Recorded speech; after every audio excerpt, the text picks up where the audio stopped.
I like to show everyone how to make ice cream easy ways as well as hard ways, but in today's video I'm going to show you how to use flavoured coffee syrups like these to make amazing ice cream.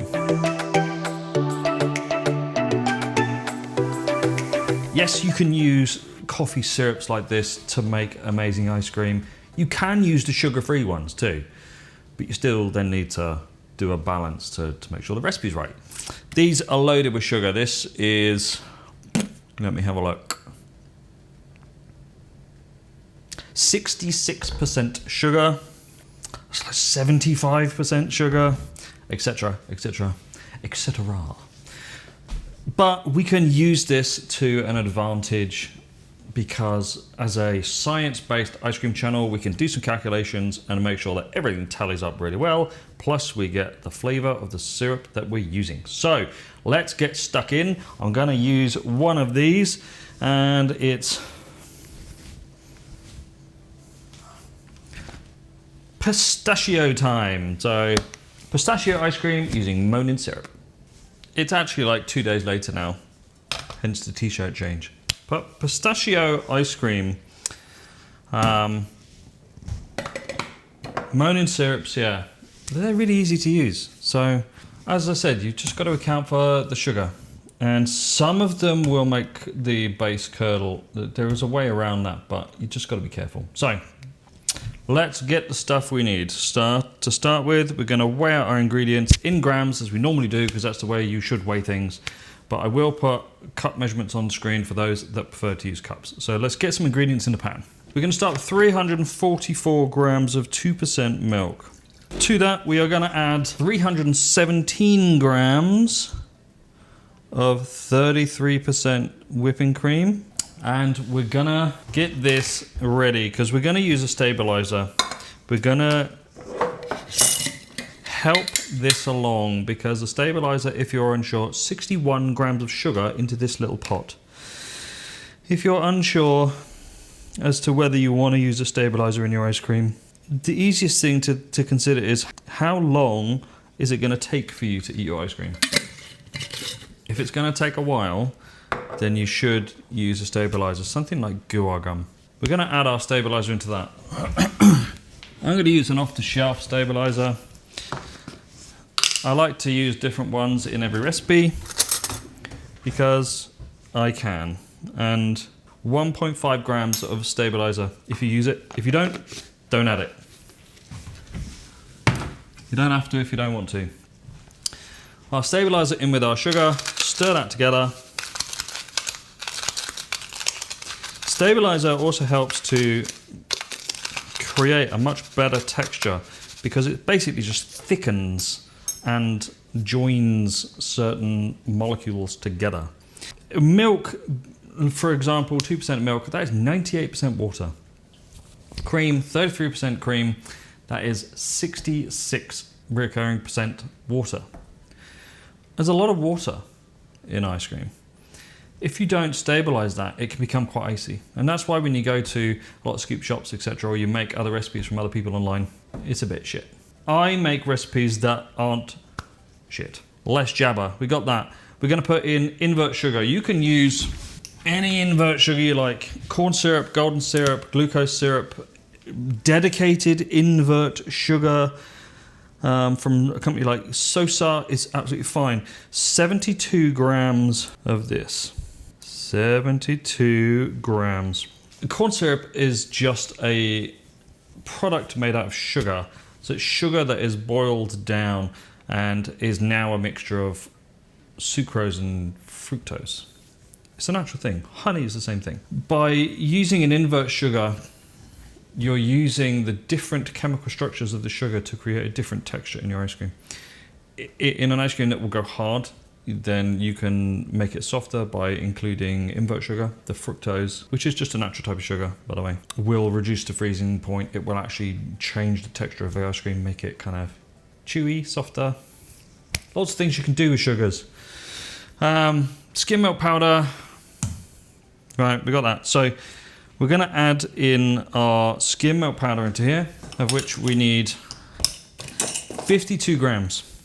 And we have this. We're going to weigh this out before we get going because we want to do something else first.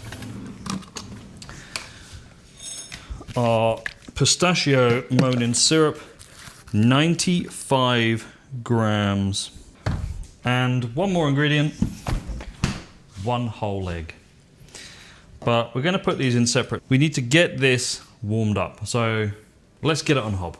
We're going to turn our hob on and we're going to just mix in this milk powder like so. And into that, we're going to add in our sugar with our, nearly dropped the egg, managed to catch it there, with our stabilizer. Just get that stirred in because now we're going to add in our egg. And break that up and stir that in. And finally, our Monin pistachio syrup. So with all that in, because we've got stabilizer, we're gonna bring this up to 80°C. We're just gonna have to stir it constantly because we've got our egg in there. It will only take a couple of minutes, so I'll come back once that's done. As we start to get up to temperature, we need to make sure we keep this agitated.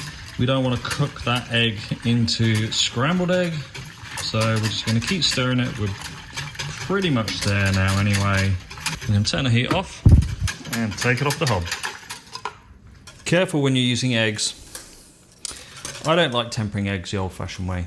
I've spoken about this before. I'll put a link on the top of the screen here, which is about eggs and how they're used in ice cream. Most places tell you to temper eggs the old-fashioned way because that's how restaurants do it. When you're working in a restaurant, you do not have the time to stand in front of the hob like this and stir something constantly. You don't have the time.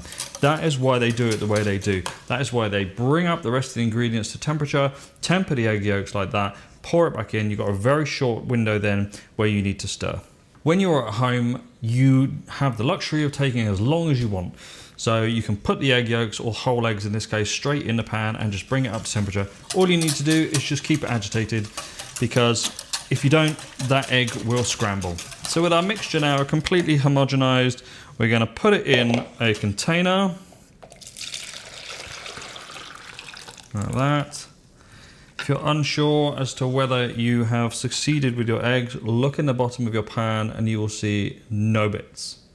That is the reason that you should do it like this and not the old-fashioned way.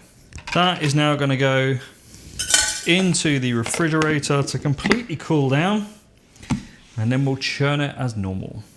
This is a really nice, simple ice cream to make.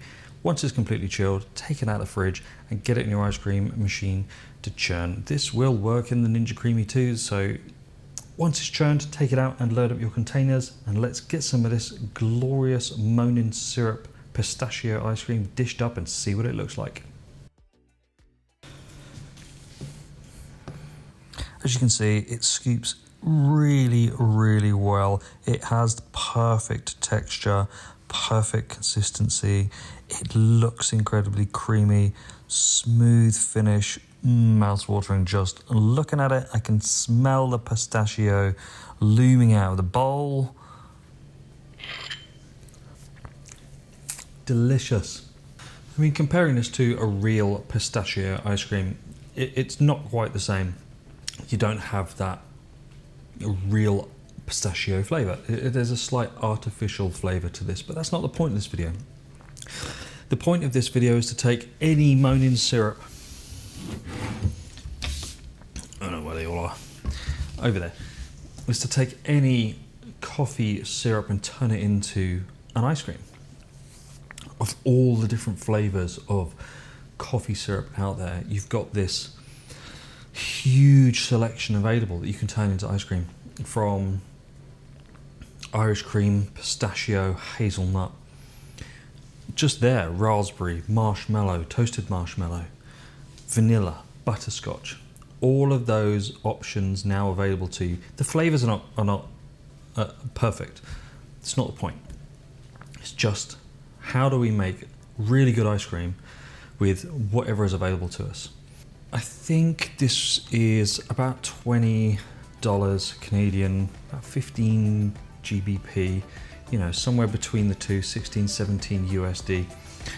But all of that, you're going to get, you know, I think this is a 1 litre, so you're going to get 10 batches of ice cream out of that. So it works out really cheap, you know, nice and easy. So anyway, thanks so much for watching. Hope you enjoyed this little hack on how to use coffee syrups to make delicious ice cream.